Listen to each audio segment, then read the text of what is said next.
महाराष्ट्र में बच्चों की स्कूली शिक्षा को लेकर नया विवाद सामने आ रहा है, जहां राज्य में स्कूली शिक्षा के सिलेबस में बदलाव को लेकर सरकार घिर गई है। सरकार का रुख कुछ समुदायों के लिए भेदभावपूर्ण होने के आरोप लगाए जा रहे हैं। मामले में विपक्ष शिंदे सरकार पर हमलावर है। तो क्यों उठा ये विवाद, क्या है पूरा मामला, देखिए ये रिपोर्ट।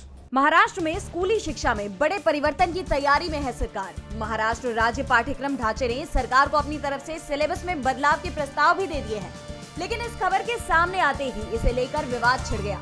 विपक्ष ने ही नहीं बल्कि कई शिक्षाविदों ने भी एकनाथ शिंदे सरकार को बुरी तरह से घेर लिया है। सभी ने इस प्रस्ताव पर आपत्ति जताई है।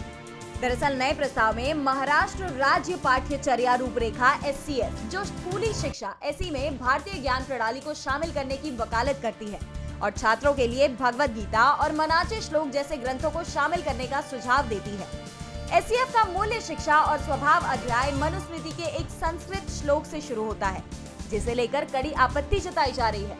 आलोचकों का कहना है कि ऐसे कई अन्य श्लोक हैं जिनका इस्तेमाल यहाँ किया जा सकता था, लेकिन मनुस्मृति के श्लोक का इस्तेमाल करना ये निर्णय या तो राजनीतिक रूप से नासमझी से भरा है या जानबूझकर उकसाने वाला लगता है, जो समाज के कुछ वर्गों को संभावित रूप से अपमानित कर सकता है। आरोप लगाए जा रहे हैं कि शिक्षा का भगवाकरण और ब्राह्मणीकरण हो रहा है।